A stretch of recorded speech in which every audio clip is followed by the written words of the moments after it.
We have 4 people who will be presenting this afternoon. We have Laura Lee Peasley from Wayne State University Department of Communications, Joel Newman, Director. I wrote my own back. That's good. Joel Newman, Director for Applied Management and Studies in Hall School of Business. Kathy Rhines, past President of the Professional Staff Union, MTA, NEA, University of Massachusetts, Amherst. And Randy Phillips, the President of Massachusetts Society of Professionals, MTA, NEA, University of Massachusetts, Amherst. The program will be in 2 parts. First, Laura Lee and Joel will present some research on and statistics on bullying in the workplace, particularly in higher education. And then Kathy and Randy will talk about developing the program at the University of Massachusetts Amherst dealing with workplace bullying. And with that, Laura Lee, take it away. Can everybody hear me? Yes. Well, he speaks only the process part. And we'll leave you part of the room, Joel. I'll try not to lose either one. Well, good afternoon. It's good to be with you. Laura Lee and I have quite a bit of information to share with you in a limited amount of time to do it. So I'm going to be moving through these slides rather quickly. And, you know, if you have any questions, hopefully we can get to them during the Q&A or after the session. We'll be more than happy to provide you with detail and more information. Let me begin by saying that when we talk about workplace bullying, we talk about it in a larger context. We frame it as an aspect of workplace aggression, aggression being efforts by individuals to harm others with whom they work. And as you can imagine, there are an infinite number of ways of hurting other people, and the list is only limited by your imagination. And so rather than go through a list of specific behaviors, let me say to you that aggression generally can be categorized as either physical or verbal. That is, you can hurt people with words or deeds. It can be active or passive. That is, you can do something to somebody that they find aversive or unpleasant. Or you can withhold things from people that they value. And the last dimension is direct and indirect. That is, direct meaning face-to-face and indirect behind somebody's back, gossip, rumor mongering, things of that nature. And if you look at it, it can occur along a continuum from very, very overt, in-your-face kinds of behaviors to very, very subtle and often covert forms of aggression. There have been decades of research on aggression, and so I can't speak to all of the potential causes. Laura Lee's going to talk about some specific to higher education. But generally it breaks down into 2 categories. Instrumental aggression, meaning that the aggression serves some ultimate objective or helps somebody meet a goal. And reactive aggression, meaning that you can respond aggressively to acts of perceived aggression against you or unfair treatment, incivility, and so forth. In the rest of the world, they have just a couple of terms that they use to describe behaviors. But we're in America, so we have a million terms. These are only just a representative handful of terms, and it seems like every day somebody's coming up with something new, like bull harassment, which we came across recently, or insidious workplace behavior, or of course, desk rage. In talking about bullying, we're talking about a specific kind of aggression. Aggression can be even a single instance of harm doing or attempted harm doing. But bullying is repeated, persistent, and patterned forms of behavior that endure over a significant period of time. The original definition suggested that it would be 6 months or longer in duration, although I don't think you need to be bullied for 6 months before you qualify. It's unwanted by the victim. It causes humiliation, offense, and distress. And when you push the wrong button, that happens. It creates an unpleasant working environment. As you can see on the left, under bullying, we have one bully aggressing against 5 individuals. And when we talk about mobbing, we're talking about malicious attempts to force a person out of the workplace. And in fact, the original work by Heinz Lehmann really focused a lot of attention on how people were, in fact, driven from work settings. It involves rallying people, so it's kind of like a mob-like behavior. And there's the graphic representing, one victim being mobbed. Defining characteristics, defining features. These are negative behaviors. These are persistent, frequent, and enduring. And very importantly, as Laura Lee has really spent a lot of time fleshing this out, very patterned. It's a very critical consideration. It's not specific behaviors, but the way they kind of hook together and the way they proceed. And it can involve what has been termed microaggressions or micro-inequities. And that's almost a little bit demeaning because when you're experiencing these things, they don't feel micro to you. A very central element with regard to bullying is the notion of a perceived power imbalance. And people are either in a one-down position or they just perceive themselves to be somewhat defenseless or unable to respond. There's been a lot of work that's looked at trying to take all these many behaviors and kind of chunk them down. And these are some of the more common dimensions, bullying factors. Behaviors that serve as a threat to a person's professional or personal status or standing. One thing that appears over and over again in all the work that we've done is isolation, where people feel marginalized and ostracized. Overwork, I guess I don't have to take a vote. I guess we're all overworked, but what I'm talking about here is I'm talking about things that go beyond bounds of being reasonable, things that, amounts of work that nobody can handle. Destabilization is another British term, and what happens is you do become rather destabilized. You're kind of back on your heels. You don't quite know what to make of the situation. Obstructionism, meaning that there are efforts to impede your ability to get things done. People not returning phone calls, people just kind of getting in the way. Administrators will be quite sympathetic to this. Getting in the way of things being accomplished, dragging their feet. And then, of course, we're hearing a lot about cyberbullying in the schools when it comes to kids, but I'm sure that nobody in this room has ever experienced cyberbullying in the form of some kind of raving email. So, little flame attack there. It's getting to be a real big issue. The process, it's subtle and covert. It's an escalatory sequence of events. The target becomes increasingly disabled in responding and more ineffective. And by the way, the longer these things go on, the more difficult, the more intractable they become. And it's difficult for third parties to help, and it's also difficult for the targets to defend themselves. So we're talking about spirals of escalation. We're talking about increases in mobbing activities. Now, we could bury you in statistics because for the last 20 years, we've been doing a lot about collecting these numbers. I'm not going to do that. I'm going to just share a couple of quick studies with you. The Workplace Bullying Institute, Zogby International, now Zogby Analytics, did a study, randomized study in 2007 with 7,740 people. And they asked them one question. At work, have you experienced any of the following behaviors? And they shared with them a label of the different kinds of behaviors that people would typically experience when they're bullied. And if you look, 12.6% of this population said, yeah, I have it, it's still currently going on. And a larger percentage, 24.2%, said, yeah, it's happened to me sometime in my work life, but it's not necessarily happening now. I want to point out to you that that 37% number shows up time and time again in many of the studies we've done.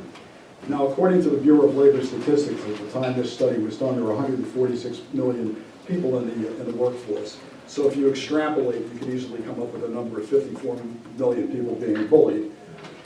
If you want to take a more conservative number and just use the 12.2%, then that would give you only 18 or 19 million people. Now, these are extrapolations, and I don't mean to suggest that we know that these are firm numbers, but I think we can all kind of agree it's a problem. There are a lot of people that are being affected. The most recent study that was just published was done in 2014, just recently, the last few months. And as you can see, very similar kinds of numbers, 20% of the people being bullied, or currently being bullied or bullied sometime in the past. And witnesses, large numbers of witnesses that are either aware or just simply directly observe these behaviors. Again, if you extrapolate those numbers, you're talking about, like 65 million people. You're talking about roughly the population of the 15 states that I'm showing you on the map here. Getting more close to higher education, Laura Lee and I have done a number of studies in university and college settings. And in terms of experienced aggression in a public university, it was 32% that experienced it, and 26% in a private college.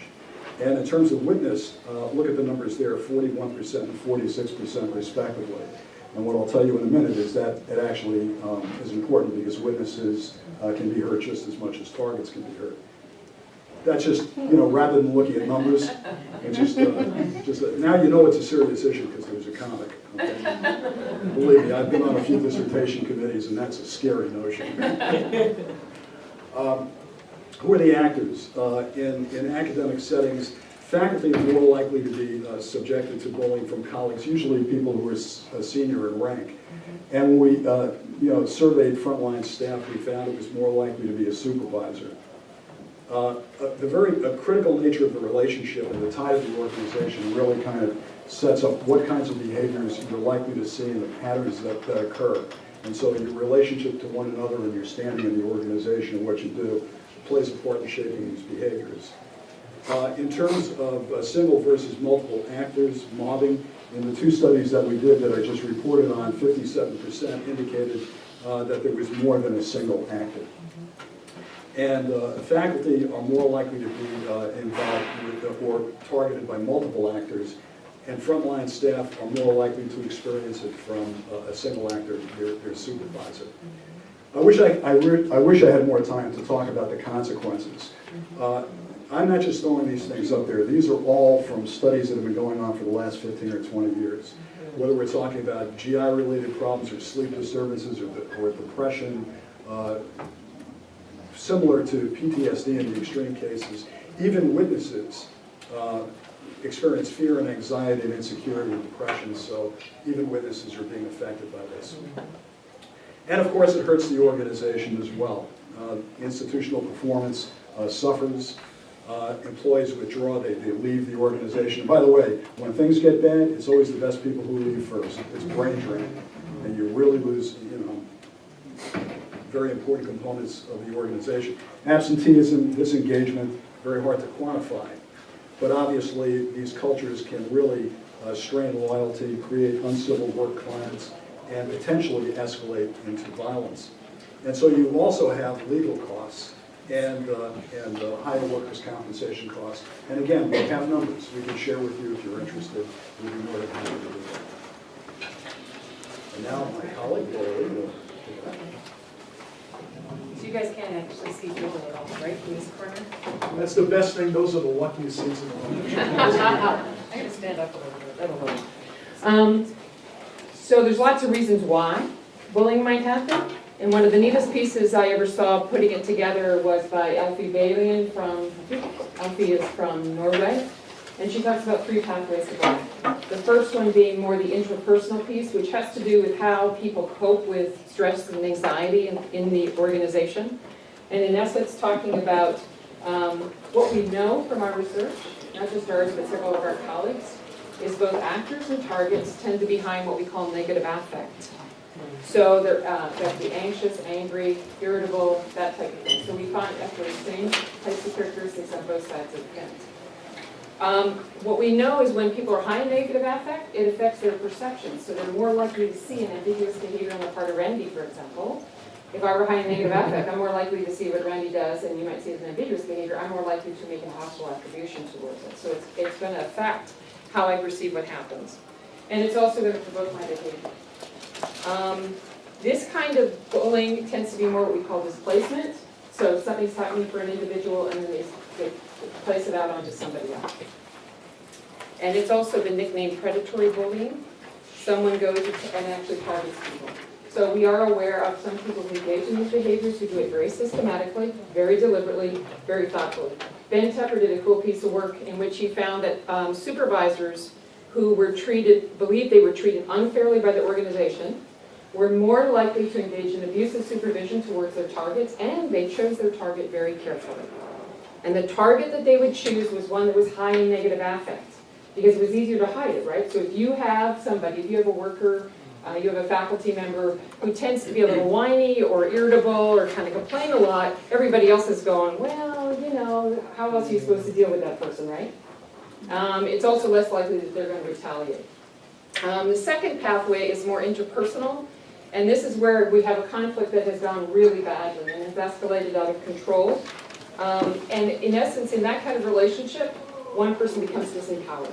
Something has happened, so they're no longer able to continue. Any of us who have seen or, heaven forbid, been involved in an escalating conflict know that ultimately we all end up behaving badly.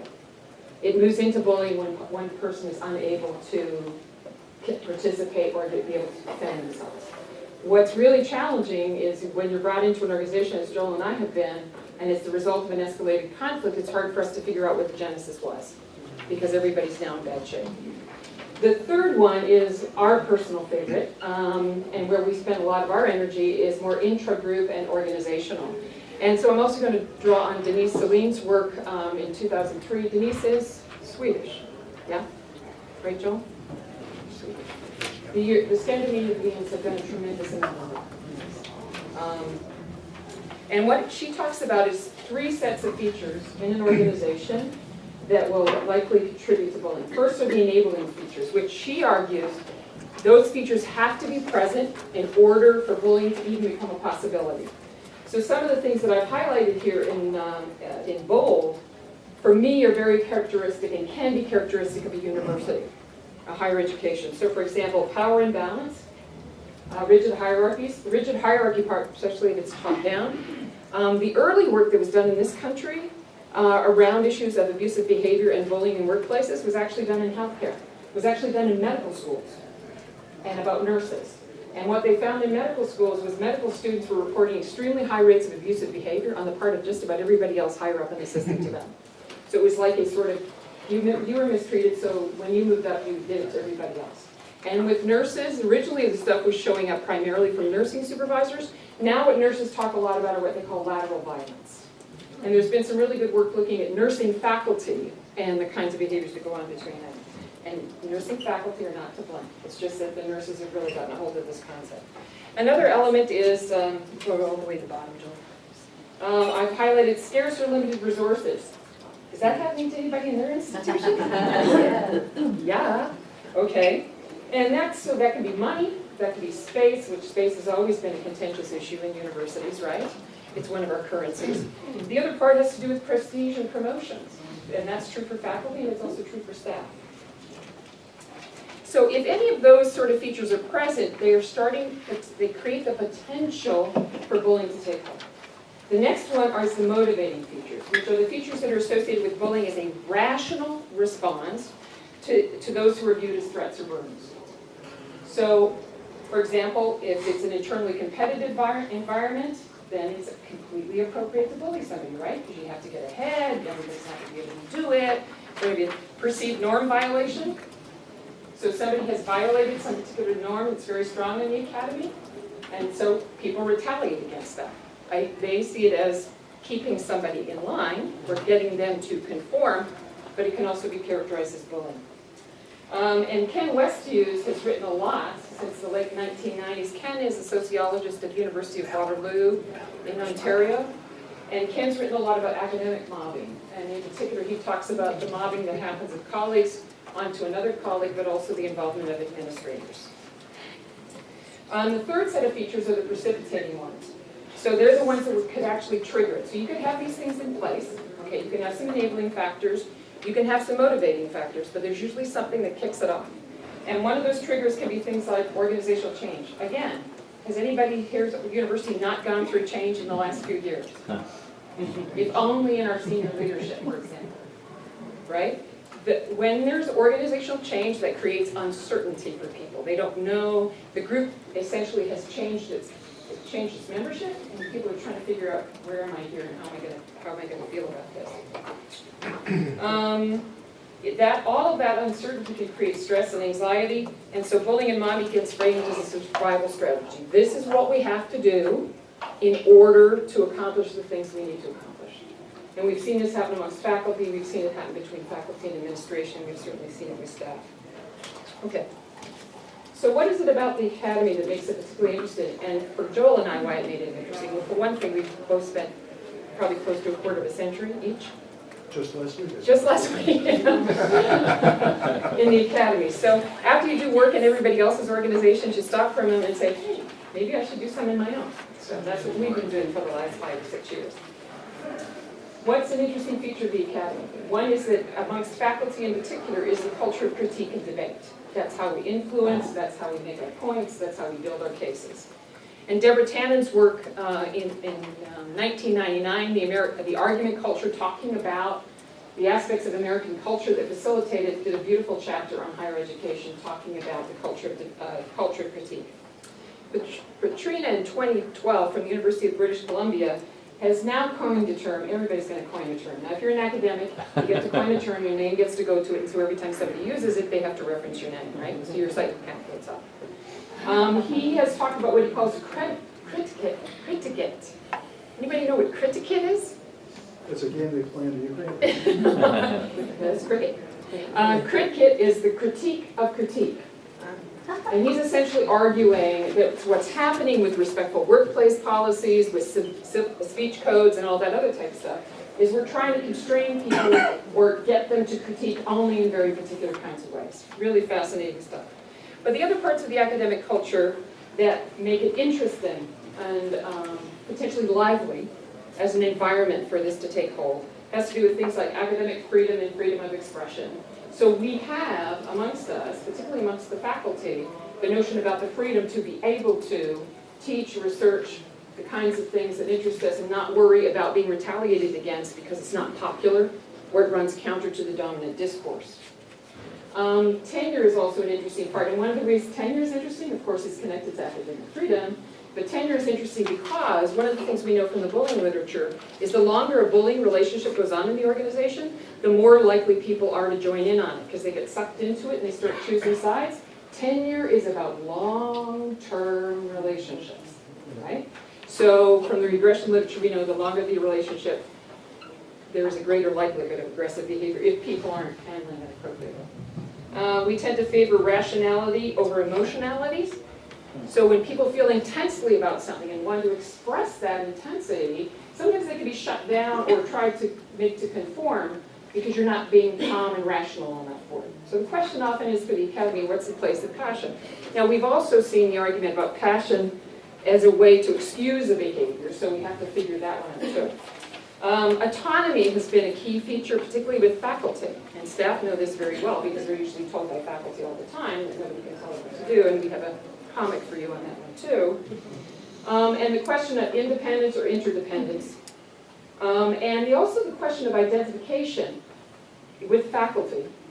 With what unit do they identify? Do they identify with their discipline, with their department, and or their institution? Because that's really quite important. I don't know if you've ever heard this, but faculty, if you want to offend a faculty member, which I don't suggest you do, but if you want to offend them, just tell them that they're an employee of the university. They don't like that because it doesn't fit with this notion of autonomous, of independent action, right? Okay. So, and the other norm is collegiality, and that's been a really interesting one for us to think about. And Joel and I have written a little bit about this. What is the meaning of collegiality? And it turns out that collegiality actually means the equal sharing of power. So it's actually shared governance. We've often, though, talked about it in terms of, maybe a better word, congeniality. And that's where faculty and the AUP and the AFT, right, have been very strong about being clear you cannot use collegiality, the way we're interpreting it as congeniality, in promotion and tenure. They've come out very strongly on that statement. So part of it is us trying to figure out what we mean by that and how that relates to the types of behaviors that people engage in. So I talked a lot about faculty, but clearly the bulk of the people in the institution beyond the students are the staff and then administrators, right? And so faculty may, and I use the word may, have an understanding about our norms of engagement, how we can critique and debate with one another. But those norms can be very different for staff groups, right? So staff, for example, Pretzel and McKay, there's a book out called Workplace Bullying in Higher Ed by Jamie Lester, edited volume, also The Faculty and Civility by Twiley and DeLuca. And in Jamie's book, we talk about the different norms that staff have. Staff are typically in supportive roles that require cooperation. And then they have to interact with faculty who characterize their roles as one of the independent entrepreneurs in some ways. So those are different norms of interaction, but you have to connect with each other. So we do have, sometimes we end up clashing because our norms are quite different from each other, and we're not cognizant of that. You want to show that fun slide? You're ready to laugh. We're cueing you. How things professors spend their time. This has to do with autonomy and collegiality. How professors actually spend their time. How departments expect them to spend their time. And how professors would like to spend their time. And Joel and I have actually argued in some of the writing that we've seen, or the arguments that faculty have made around collegiality, is that many times it does come down to the idea, you cannot tell me what to do. And this actually has implications, because I do a lot of work in bystander training, and working with faculty on how to intervene with their colleagues. It's really difficult for them, because in their interpretation of autonomy and collegiality is, I don't tell you what to do, you don't tell me what to do. Therefore, as someone who sees something happening, I do not have the legitimacy to engage. So we're working to help them separate that out. So what can we do? And our folks are going to go in lots of details about what UMass Amherst has done. But it's about building healthy relationships. And the important, we're really committed to, and we're not just using this because it's a popular phrase, but the idea about being data-driven. And you need to understand what your campus climate is. Okay, because that's a unique characteristics of all of the people you have, the location, where your geographic location is, the kinds of departments you have, the kinds of students you have. You need to get a clear sense about that. And the way we do that is by gathering information about ourselves. So finding out a lot of information about ourselves. In my own organization, I discovered that we actually don't get a lot of data about the people who work for the organization. Some other institutions do, some don't. But so we don't really have, at any particular moment, can we get a snapshot, a well-grounded, empirically derived snapshot of what's happening in the organization? Which to me is kind of surprising, because if you're faculty, that's what we're about. We're about being able to make those kinds of commitments. Okay. Oh, the other thing I wanted to make sure, and it's very clear with this organization, is these efforts have to be joint. And they need to be generated jointly, too. So one of the things that faculty have a deep fear of is when administration says, we now have to have a civil campus climate policy. We now need to have a respectful workplace policy. If it's coming from one direction and is not jointly, and by joint, not just faculty and administration, but staff too, because one of the things that we've become aware of in talking with people at other institutions is very many times we don't know what the staff think about all of this. We often know what students think about it, faculty to some extent, and administrators, but we often don't know what our staff is, and frankly, there's more of them than there are the rest of the groups, right? So not to know what the bulk of your employees, the people in your organization think about, what challenges them, what supports them, is problematic. And in working with that data, and doing that collection together and processing it, is developing teams within your own organization. We are fans on one level of the idea of best practices, so learning from another university is really useful. We also recognize, though, that everything has to be crafted for you and your place and what your climate issues are and what the challenges are with that. And I'm just going to, just flip that. And if you need a policy, there's a whole basic set of considerations for that. So I'm just going to leave it at that. So if you decide to develop, in any kinds of development you do, and again, it'll be interesting to hear our colleagues at UMass Amherst talk about this, in any of the things that you do, it's never going to be one thing. You need to have multi-level kinds of things happening. So you can have policies and procedures and practices in place, but if you're not doing a whole lot of the other stuff, it's not going to happen. And by the same token, if you're only doing on-the-ground work and you don't have policies, procedures, and practices, one of the things I discovered in my tenure as chair was that we had policies and procedures for a reason. And the way we usually discovered that is when we didn't follow it, and then there was trouble. And then we went, oh, I guess we should have followed that policy procedure. So that's important, but that's not all it conveyed. And one of the things we see in the research that's done a lot is the recommendations are often develop a policy, but that's not enough. You have to work it all the way through. And that's what our colleagues are going to talk about, right? Right. Okay. Thank you.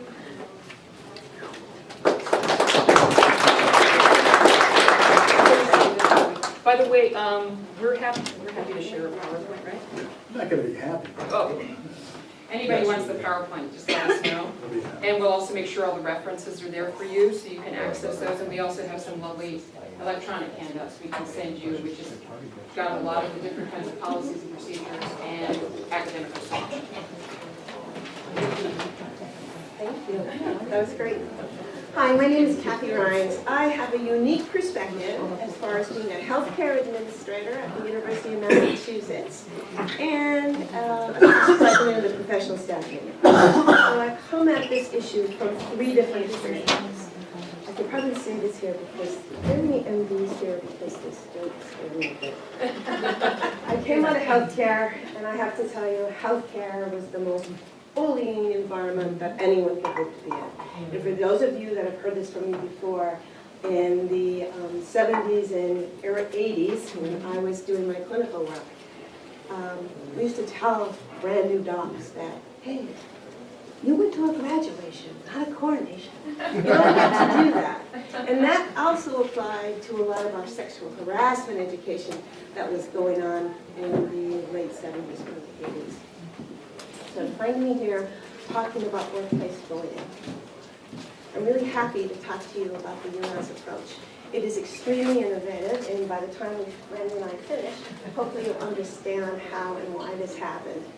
But we hope that sharing this information with you all will give you a little bit of a roadmap and kind of show you where the potholes may be, and what our challenges have been and what our successes are, because I believe there are many. The bullying initiative on the UMass campus started more than 3 years ago. He's in the right place. He's not projecting up there. Oh, where not? Do you want to do George? I'll try. It started more than 3 years ago. It's practically about 4 years now. In 2010, it came to my attention. I go a long time on these slides, so it's okay. In 2010, it came to my attention that a PSU member had committed suicide. The reason was alleged. This person was actually bullied in the workplace. I never had contact with this person. This person never came to the very union to talk about the situation. And I really had a hard time getting my head around this one. It was like that something could be that severe and that destructive that it would cost, your job would cause you to take your life. So even though PSU was one of the first unions on the UMass campus to actually have anti-bullying language in our contract, it wasn't enough. It didn't help this case, and it wasn't helping with any of the cases we did know about. What we talked about for years was a toxic work environment or the toxic supervisor. And the best result we ever achieved was that once in a while, someone was lucky enough to get transferred. And yes, in some professions, people can pick up and say, you know what, I'm not working at UMass anymore. I'm a renowned faculty member, and this is nutty, and I'm, a pretty high-paid administrator. I'm going elsewhere where they'll appreciate me. For majority of staff, that's not an option. And there are people who work in these kind of conditions every single day. And we'll talk a little bit more when Randy gets to our survey about really what that means for them. So I'm really, really excited about this initiative, and I hope today that we can share with you some useful information.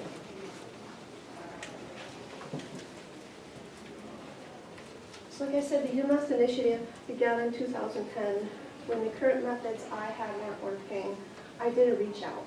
And what I did is I went to the director of a program we have at the university. It's called the Labor Manager Workplace Education Program. It is a successful multi-union labor initiative that just celebrated its 25th anniversary. It works. It's an example of what works. And we started to try to look and say, okay, what can we do? I believe that our community has the resources and the ability to actually tackle this issue ourselves. So little did the director of this program know, and when I asked him to pull a meeting together of the 5 major campus union presidents and directors that report directly to administration from key advocacy agencies. So there would be the Labor Workplace Education Program was there, the Employee Assistance Program, the Ombuds Office, Equal Opportunity and Diversity, and 5 union presidents. It took us a long time to build that coalition, because I'm sure you can all imagine, can we get 5 union presidents to ever agree on an approach for anything often? No, but we managed to pull it together. It took a long time, and it took an amazing facilitator. Joe Conley is his name. He's the person that sat through all these meetings and got myself and Randy to be able to agree on, yep, this makes sense, that that's what we're going to do. And the staff unions were there, and it was really a collective group of people that came up with this plan on how we were going to proceed. The Campus Coalition Against Workplace Bullying was a result of almost 2 years of work. And it was really challenging for us to basically identify common ground and a mutual understanding. What we easily all agreed with is what we were doing in each of our own respective areas wasn't working. So we had, the Ombuds office coming in and saying, I see these things all the time, and there's nothing we can do about it. The unions had language, it wasn't working. So we said, well, that's not good enough. We're going to do something else. We have to do something else. We did come up with a belief. A belief that in order to rid the workplace of workplace bullying, we truly needed a commitment to a true partnership, a partnership that involved all parties within the community, and a real belief on a common understanding. And the common understanding was workplace bullying wasn't tolerated in our community. And that's where we began. And once we began and identified where we were going, it's like to reduce workplace bullying was the goal of this initiative, a lot of our own little stuff started to fall away because we just put it aside, park that, and say, let's come back to what are we going to do next. We had something else that we needed to do, and that was actually educate ourselves. Because at the time when we started almost 4 years ago, there wasn't a lot of information available on workplace bullying in higher education or in the workplace that we were able to locate. Not that easily translated to how do we put this into a living, breathing community. How is this going to work? We had a lot of focus in Massachusetts on K through 12. In 2010, Massachusetts passed anti-bullying legislation for K through 12, but that wasn't applied to higher education. So, our approach, like it says, our approach is collaborative, our focus is positive, and we're confident that collectively we can achieve culture change through these 5 areas. Assessment, awareness, education, policy development is basically what you just heard from our colleagues here, and accountability.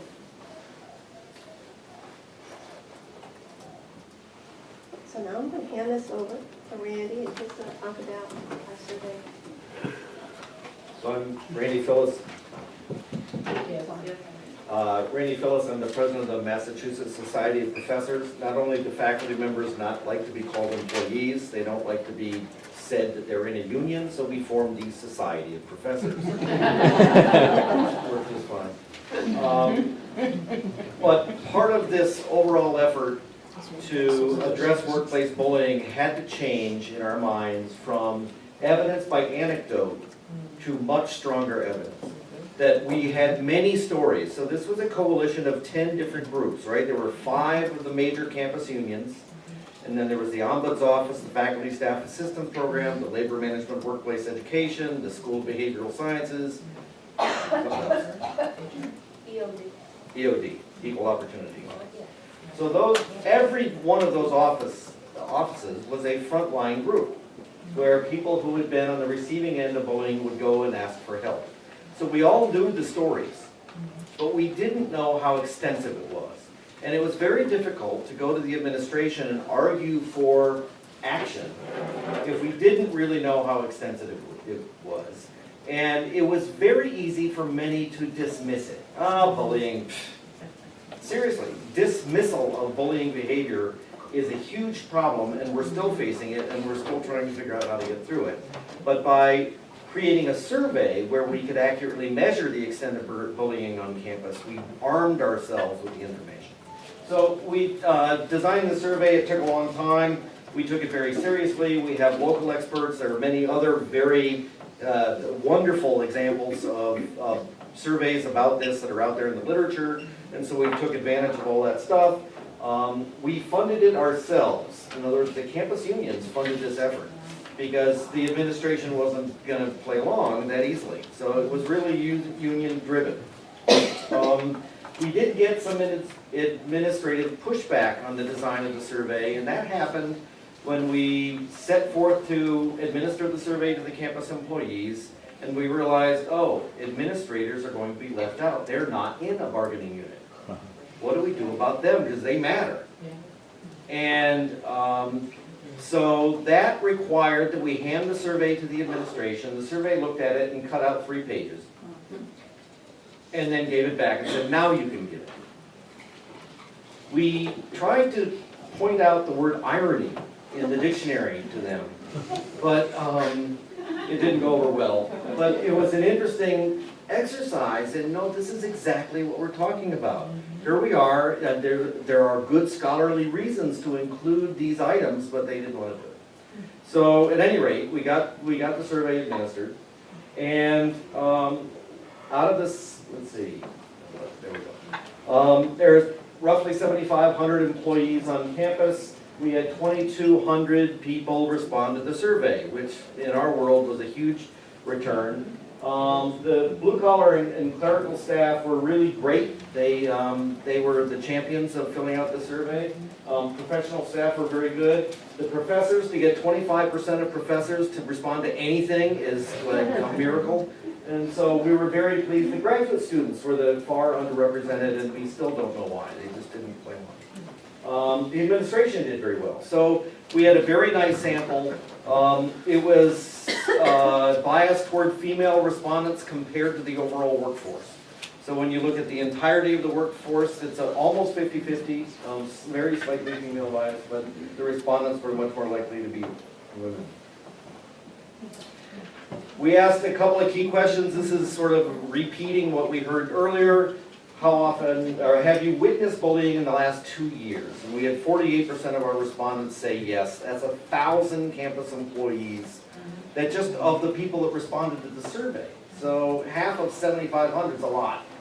And who is it that did the bullying? And frankly, staff, coworkers, supervisor, somebody of higher rank, it's spread around. We share responsibility for this behavior. It permeates the institution, frankly. And in fact, all of our research of national trends and exactly what we just heard, it permeates every institution.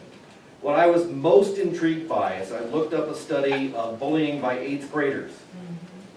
48% of 8th graders say they've witnessed bullying. And the magical 37% number, that shows up there too. We don't change from being 8th graders. I wish that was true. So then, how many of you have experienced workplace bullying? And we had 39% of our respondents say that they had risen. A definition of bullying was right in the survey, so they knew what we were talking about. And then who is it that was the bully? And supervisor was a big item, and then coworker, some are of higher rank, faculty member, again, we spread it around pretty well. Interestingly, Peter Schmidt just published a review of this that just came out today in the Chronicle of Higher Ed. So check that out, in case you dozed off during any part. But one of the comments, the very first comment that came back said, I see that supervisors are the bullies. And they said, well, sometimes when you're giving somebody a performance review that's unsatisfactory performance, then that can be perceived as bullying, and so supervisors get a bad rap. And it was sort of an interesting thing, and so Peter actually came back and responded to that comment saying, well, you know, the definition of bullying was right there in the survey, and it included all this, and it may not be the same as a bad performance review, and it also exposes something we've seen a lot of the equation of good supervision and bullying. In order to be a good supervisor, you just have to be a bully sometimes, which is demonstrably not true. But it is a well-thought, well-shared myth. If you look at some more detail at the next slide, then there's a lot of numbers on here. If you just look at the second column that says MSP, that's the faculty column. And the question is, who is it that bullies the faculty? And you go down to faculty member. Said they all bully each other. If you compare that to AFSCME, who are the blue-collar workers on campus, who is it that bullies AFSCME? It's co-workers, and then supervisors or someone of higher rank are popular. So the bullies vary by who the targets of bullying are. And so interventions in each of those categories will also need to vary accordingly. We were hoping that people were seeking help, but it turns out that 46% of the respondents who said they were bullied said that they did not seek help. And then when they did seek help, they went to various places. They went to the department, they went to the union, they went to a variety of places. But sadly, 44% of them who sought help said they were not satisfied with the help that they sought. So it's very difficult to find a satisfying solution to these sorts of bullying concerns on campus. The other key thing is if you kind of focus on the numbers in the blue box here, these are agree or strongly disagree to a list of issues about harm that could be caused by being the target of bullying. If you go to the one next to the bottom, being bullied at work has negatively affected my work performance. 81% of the respondents who had been bullied said that. So that, if you need to convince the campus administration that they should do something about workplace bullying, show them the data that thousands of people in the workforce that are part of the campus workforce are experiencing bullying, and 80% of them are saying it negatively affects their work. And then finally you realize, oh, we're losing a lot. It's a net workplace efficiency problem that we're suffering, if nothing else. If they can't just get the human side, then they might get that. We asked for open-ended comments from our respondents. This was dramatically powerful. There were hundreds of these comments that people free typed into the field or wrote down by hand. And they were just soul-crushing. When I first completed the survey and I took home all these comments, I'd have to rest for a day because they were so awful. And you know, after the bully turned on me, I became depressed, lethargic, had a hard time working and being self-motivated. I have 2 colleagues left the university because of this. The very bottom one, it creates extreme stress, hypervigilance, anger, feelings of helplessness and nowhere to turn, is one of the textbook definitions of PTSD. So people are suffering incredibly here. I spoke to one of the respondents at the workshop that we did, that I talked about, who told his story to me, and he said, you know, I've got a horrible boss. And his word was a borderline psychopath. Okay, it's bad. And he said, yeah, and I thought, and he bullies everybody. It's a toxic work site. It's horrible. And he said, I thought about going up and confronting the guy to make him stop, if for no other reason I knew it was going to get me in trouble and it would make it worse for me, but maybe he would lay off of my colleagues. And so that was a sort of fall on the grenade. He used the term, I'd fall on the grenade. He said, but the problem is that he's pitted us all against each other at the work site. So I don't know that I want to fall on that grenade for these people. So it was just this quadruple whammy of his horrible story, trying to do something about it, being motivated to do so because of the manipulation of the people in the work site. So in their story after story. When you take these kinds of story to a new chancellor who has a very positive and progressive view of how to deal with this, you make very good progress. And so we got a new chancellor, Kumbal Subbaswamy, who did a very nice job of taking action on this whole thing and made clear statements about that. We launched an awareness campaign where he was a key participant in a campus-wide symposium that we held, and we had some outside speakers that came in. David Yamada, who's an expert at Suffolk University, was the keynote speaker there, and we had a couple of sessions. We got 500 people to show up at this thing when we expected 100. They were standing room only at this. I ran a workshop where I just wanted to hear people tell their story, or the question to the crowd was, what should be done? And I sent around index cards so people could write on the index cards what they think should be done. And it was just breathtaking, the kinds of things that came out. And most of what I heard at the end of that was, this is the first time ever at this institution that I've been asked. We know they're suffering, we know it's awful, and we know that they haven't ever been asked. And now we're at a phase of doing something about it that Kathy will describe. But the issue is, there is skepticism. I bet nothing's really gonna happen. That's a very common thing we hear, and we're out to prove them wrong. Okay, I have to tell you that getting a new chancellor was a game changer for us. When you have support coming from the bottom and from the top, your chances of succeeding are really, really good.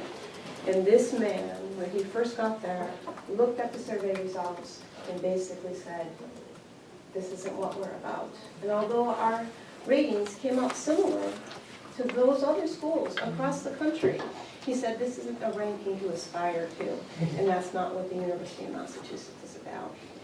So in addition to basically saying that this behavior violated the trustee policy, I served on the policy development committee.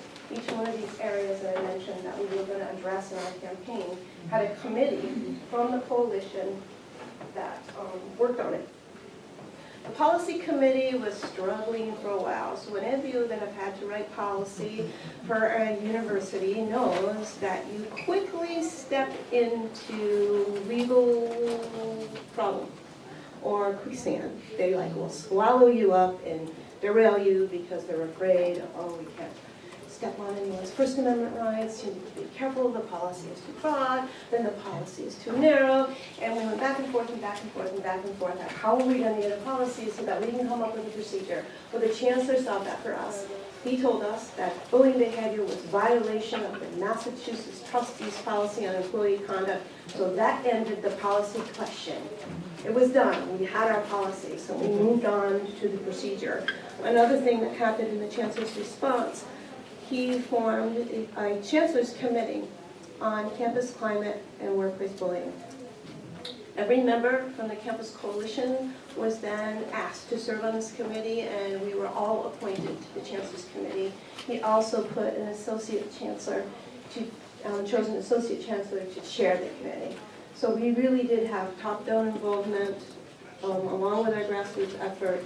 We couldn't have asked for any more support. And what we heard from other experts, that the commitment we have from the institution is unusual. So it's not something that happens that often. So we're very fortunate and we recognize that. But in order to have a way, we're raising awareness, we've got an educational campaign, in order to be able to respond to concerns that were going to come. I mean, we were a little fearful. It's like there were a lot of people said that they witnessed bullying. It's like, well, what are we going to do if all of a sudden we have 28 complaints? 28,000 complaints. What are we going to do? We didn't know. We didn't expect 500 people at the symposium. We are expecting these complaints once there's a process. We keep telling people by the beginning of June there should be a grievance process in place. So we created a grievance process. Yeah, but that's okay. So we have to enforce the trustee policy. How are we going to do that? We went to progressive methods of reporting, because we realized that for some people,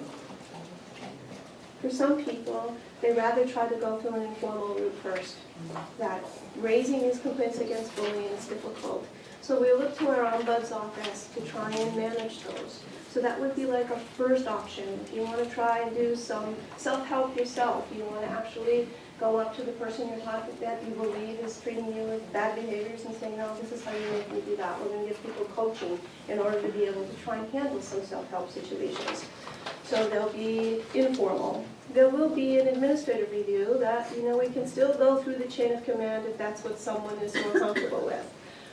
We were very hesitant to only have those two areas because we had just heard from everyone we talked to, they weren't satisfied with the methods and it didn't work. So we created a hearing panel that's drawn from the campus community. There will be 30 people appointed to the community. Each one of the labor unions submitted 8 names for recommendation to serve on a hearing panel. And campus administration offices have people that they've nominated, and we've gotten money to fund not only the education campaign, to fund extensive amount of trainings by experts that are coming to Amherst in training the trainers and training the hearing panel on adjudication and bullying. So that's actually going to be the 17th of April.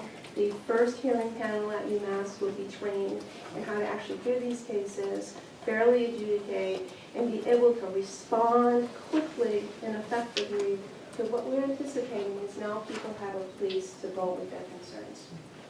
So that is, for us, is a big win, and we're very happy about that. Randy, you're going to talk a little bit about the education piece, right? Yeah, that was your part. You didn't want to. The education campaign not only involved the symposium, but also we're having all 7,500 employees on campus go through a training with Fran Sepler, who's an expert and does this all over the country. And it's been great. I think the best thing that has come out is people come out saying, well, it's not as bad as I thought it was going to be.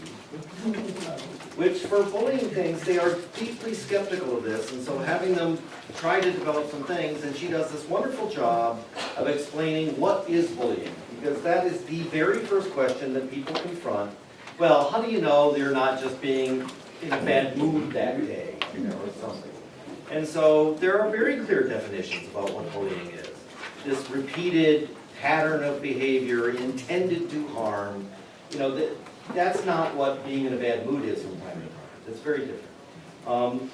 So there's also special education events for the change agents, for union leadership, for people that are serving on this review panel, for various campus entities that are the frontline people. We're also going to have bystand intervention training so that if you're an observer of this kind of thing, you can take action, and empowering people to take action is a big deal. And we're going to have another symposium next year in order to kind of follow up and have recurring things. We're also going to have another survey once we get all these things going so that we can see how things are following up. I kind of put mine with it as well. So we already talked about training key groups. I think this is a really important part because we have to look to the entire community to be able to respond appropriately. And how do we do that? I mean, it's a workplace. It always gets difficult with bystander training. I mean, I went to a few bystander training sessions for K through 12, but in the workplace that always gets a little difficult when you want to speak up because you're being screamed at and my boss is sitting right there. It's hard, so we really need to recognize that those are challenges, and we're going to get the expertise, and we have the funding, again, to pay for that. So we also have internally some really great experts on the campus, and I would encourage you all to go and look to your faculty, to look and see what the areas of interest they have and tap them on the shoulder. And we've been really, really happy that we've got a lot of people willing to share their expertise, share some of the research with us, and be there to help do a lot of this training that we need to do. Campaign next steps. We're going to launch some peer support groups, knowing that there's people that have lived in a difficult situation, they need support, where they're going to get that from. The Employee Assistance Program is going to head that up again, along with the ombudsperson and people from the Labor Management Work Education Program and Training and Learning Development. So we're also looking to look at a system to see how we can affect some kind of system change. One of the suggestions that came up is that, before we can hold people accountable for their behavior, we have to really tell them what the expectation is. So we've made a proposal that new employee orientation that's required for all new employees coming to UMass actually be done. Bullying workshop will be done for every single new employee, so that when you come in, you're gonna know that this community does not tolerate these kind of behaviors, like from the beginning. We learned some of that lesson from, again, looking at sexual harassment and how, for those of us who have been around long enough to remember what that campaign looked like, to know that it really was continuing and sustainable education that did change the culture from how it was 30 years ago. It is different. So will this happen quickly? Probably not. Changing the culture takes a while. But we're already seeing from some of these trainings, we're hearing from some staff, or the president of the classified staff shared with us something last week, that people are coming out and after going to the training saying, this may be crazy, but my boss is acting different. So we're hearing those kind of things. And I think from some administrators that I've talked to that went, there's a lot of self-reflection going on, even though like in days when you're totally frustrated and you sit and you think, I really probably shouldn't have been so upset about that. How we're perceived, we don't necessarily always view it appropriately. So people are self-reflecting, they're looking at their own behaviors, they're looking at behaviors of their staff, and I think that that's a big gain for us. Challenges. Ongoing challenges that we're going to have are framing the topic to actually green climate change. How do we avoid unintended consequences? We had to be careful when we were establishing policy and procedure that we didn't go step in something that we wouldn't be able to get out of. So that's basically it. Preventing unwarranted accusations is why we hope that this training will help people understand truly what is bullying and what isn't. Being fair but a strong supervisor expecting you to meet your obligations to the university is not a bully. Denying vacation time because you need to cover a department isn't bullying. So, but repeated denying only, me for vacation time, and everyone else gets to go, and they possibly could be. So, we have to really look at that. We're really happy that you invited us to be here today, and we'd like to leave you with workplace bullying is a critical issue that seriously harms individuals and organizations. We really do believe with full participation support of any community that you can make a difference. And we thank you for letting us come and talk to you today.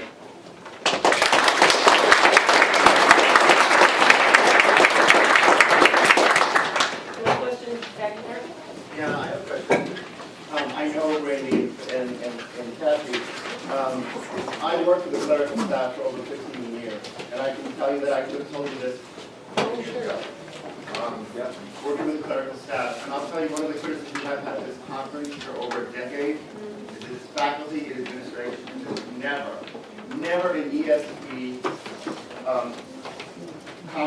conference topic ever. And they've never come to me for one, and twice that I see that. But one thing I didn't hear is what are the consequences? This is the thing that we always got. What are the consequences for a faculty member who bullies? Because what I found, is the administration said it's not okay, but they didn't do anything about it. It doesn't solve the problem because what happens is the clerical staff, if they're lucky, can get a new job and leave.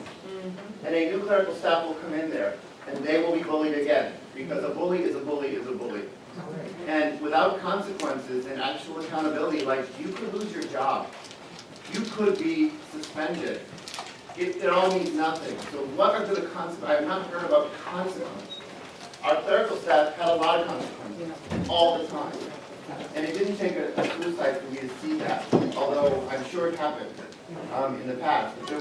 But we need consequences. Faculty, especially, and administrators need to have something coming to them that is an example to the campus that this is not okay. Because how I dealt with it, I got them in the room and I bullied them. We I agree. treated them the way they treated the staff. And I think that when I was talking about the policy, I didn't go into the consequences of the policy. The hearing panel recommends if you're found guilty of workplace bullying under the terms of the hearing board and how you come to that determination and all that stuff. They recommend to the vice chancellor yes, there's evidence-based bullying in this situation, and this is the discipline we recommend to the chancellor. We thought that was great, that's fine, that's good. But one of the things we were really concerned about is exactly what you're saying, is that there's, on these campuses, there are sometimes two people that are too big, too valuable to disturb. We didn't want to do that, so what we said is we need those records. So every year, the chancellor will give us an annual report that basically documents the evidence of bullying, where it happened. We don't necessarily have to have names, but we know what divisions they were, so we can see who our frequent flyers are, and then go into maybe doing exit interviews. That's another part of that. We've got high retention in particular areas. We're going to be getting data. It can't be, it's not okay that a janitor will get a 10-day suspension and a faculty member will get it. I'll just add that we made it clear that the outcome of these hearing panel things are part of a personnel process. And for the faculty, that means that your eligibility for promotion, tenure, merit, whatever, is that those kinds of things are considered accordingly in those decisions. And at least for some faculty, that will help influence their lives, we hope. Thank you. Excuse me. Jeff Frumpkin, University of Michigan, Associate Provost for Faculty Human Resources.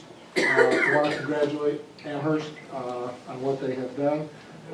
Don't know her role, but Susan has been a 20-year friend and colleague. So She's the chair of the committee. I thought that might be the case. Anyway, just a couple of, I have one question, but I have just a comment, and I want to give some resources, because we've been working on this for a long time.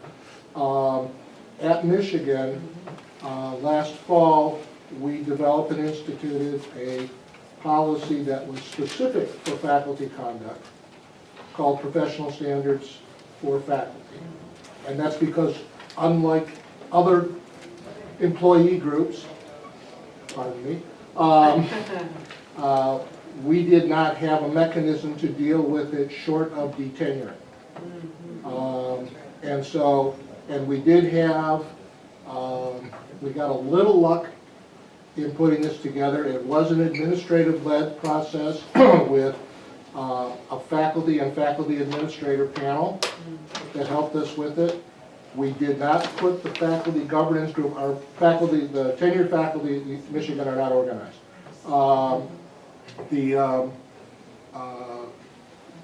During this process, it took us about 4 years. One of the leaders of the faculty governance system, his wife was subject to bullying. And so we got a sympathetic ear fairly early on in the process. That was luck, we couldn't manufacture that. We didn't manufacture that, okay? But we didn't put the faculty governance group in a situation of having to approve it. What we asked them to review it and comment. So they weren't going to be hooked with it. We'll see how it goes, but it's a set of tools that we didn't have in place prior to this. From other resources, and I agree with you that Fran Sepler is very, very good. There is a person out of the University of Illinois by the name of Tina Gonzalez who does work on what's called bully-proofing the workplace.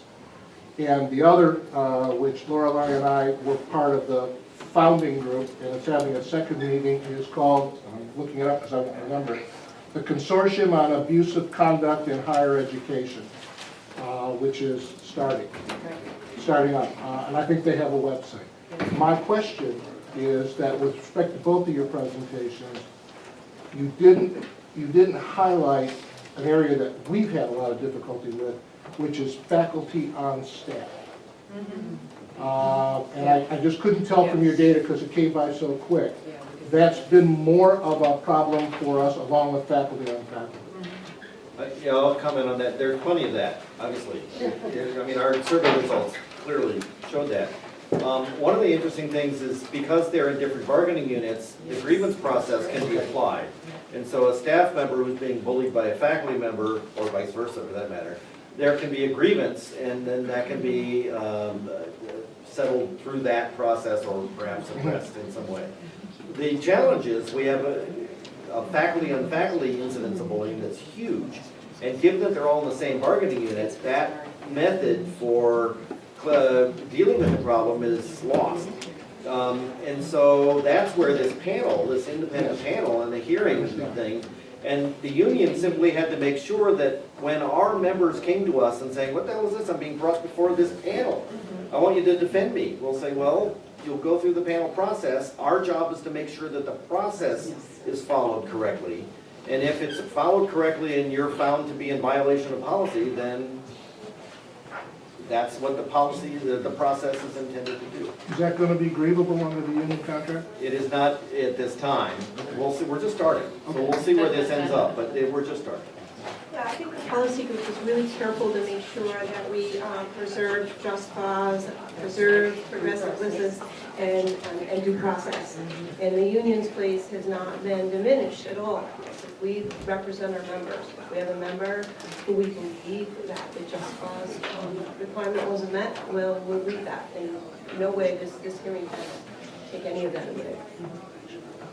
Kevin West, University of Toledo. Does this policy at all extend to students or graduate students?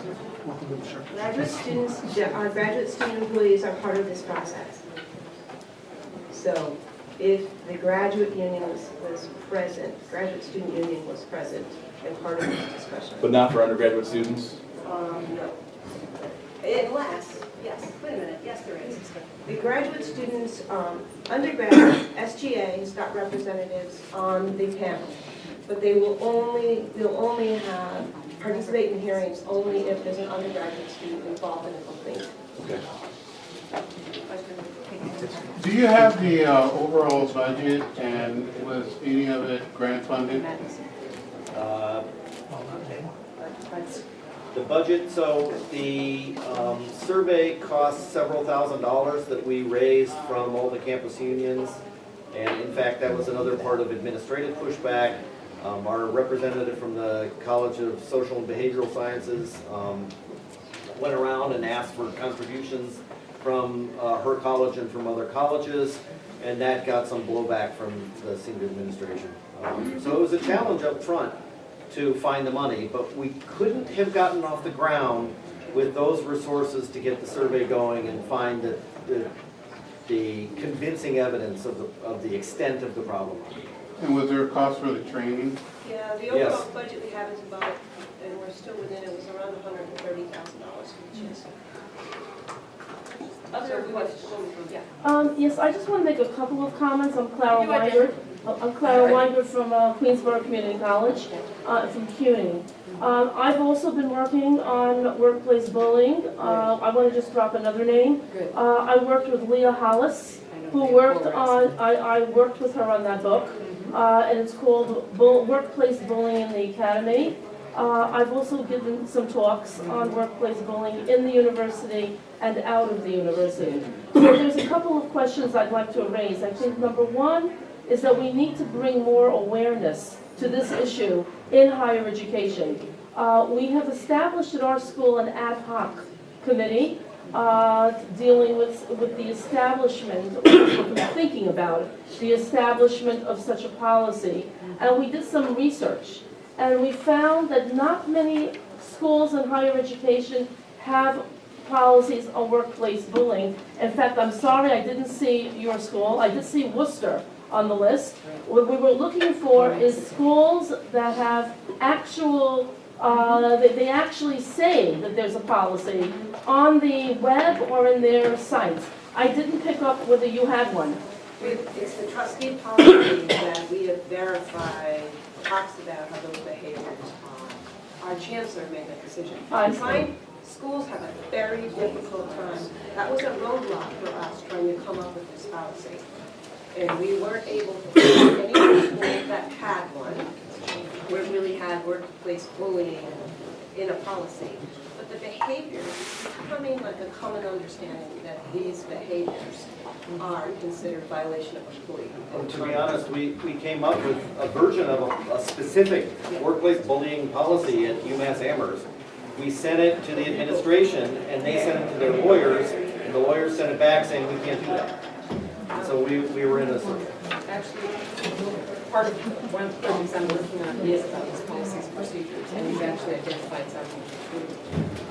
So I've been gathering that together. in the I have that database. also. Randy, that's what you Databases. invoke Shakespeare. So we Yeah, we have should some, compare data. University of New Mexico, for example, has an anti-bullying policy. Faculty supported, online yards. Can you talk a little more about the specifics of what the administration's legal team objected to in the survey? Yes, the survey, there were 2 or 3 pages. There was one scale that was, how do you find your workplace on a rating scale that was from honest to dishonest, friendly to hostile? You know, they didn't like that. Surprise. Okay. And then there was a list of specific kinds of behaviors that characterize bullying. We saw several of them from their talk.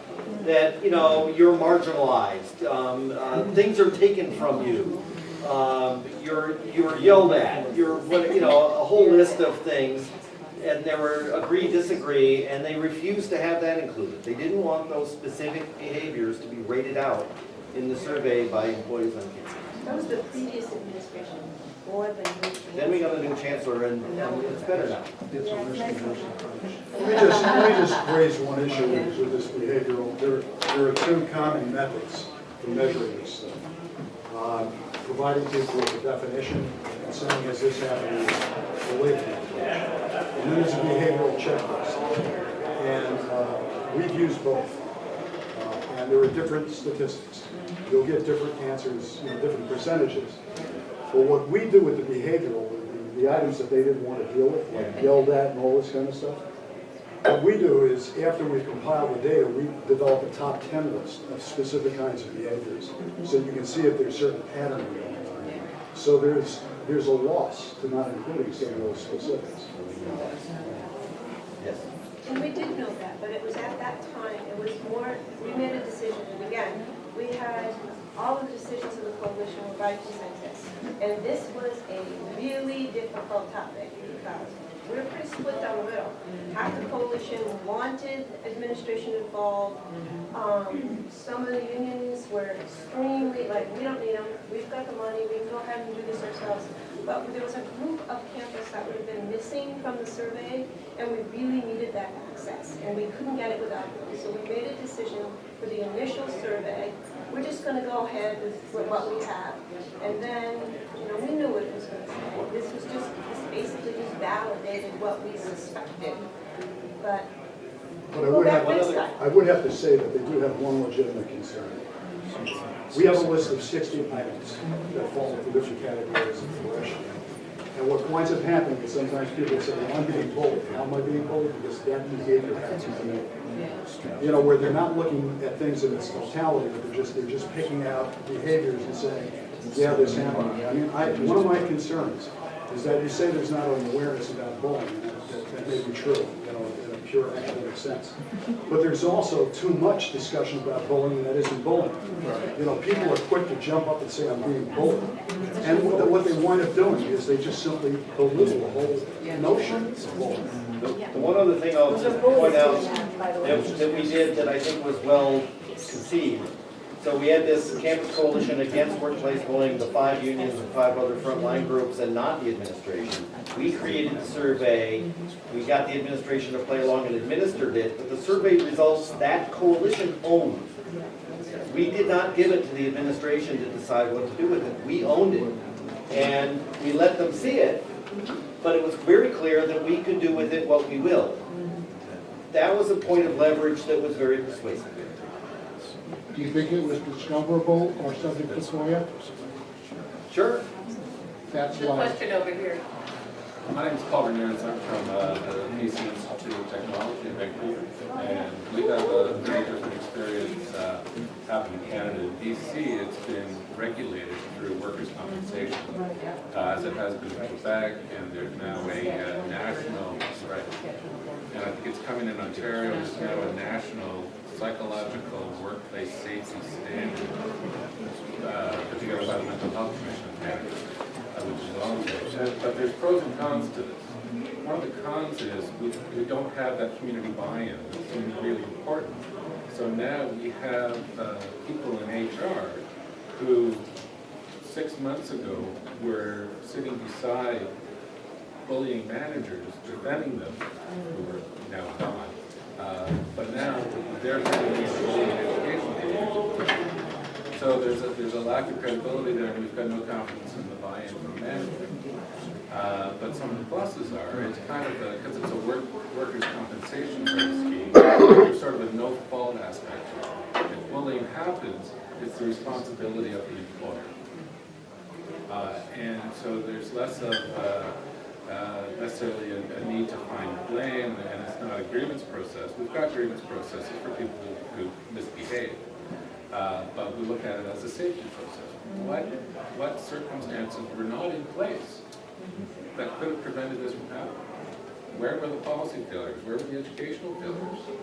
And that's put a lot of emphasis more on capacity building, and that's what I'm going after the employer with, is to do that education. And where there's a problem, where there's a toxic environment, not so much put someone in an adversarial process where they have to launch a grievance and go in front of the board, but to get that group together to say, how should you be relating to each other? How should you be treating each other? And how do you get there? And that's actually been very validating for people who've had that experience, who've been bullied, to see that their community, their department, including the person who's been misbehaving, being told that's not how you do it. Thank you. Let me just follow up on that one. The Veterans Health Administration started a program a number of years ago. Its acronym is CREW, Civility, Respect, and Engagement in the Workforce. And they were identifying facilities where there seemed to be issues of sick leave, usually and they started working with units. And they would work with units, and everybody in units involved in the conversation about what do we mean by respect here? What do we mean by disrespect? They're not telling them. They're asking the group together to define what respect and disrespect means, and to develop out, and that sounds like exactly what you're doing. And Michael Leiter at Acadia University has got that permission from the DHA and has been doing it. One of the things we're eager to do is to not only discourage or punish bad behavior, but to encourage good behavior. How do you reward good behavior? And this kind of thing sounds like the sort of path. How do you build a system where the incidents are lowest? Then you get rewarded for building a good system. Further questions? Seeing none, I'm asked to remind you to fill out your evaluation forms and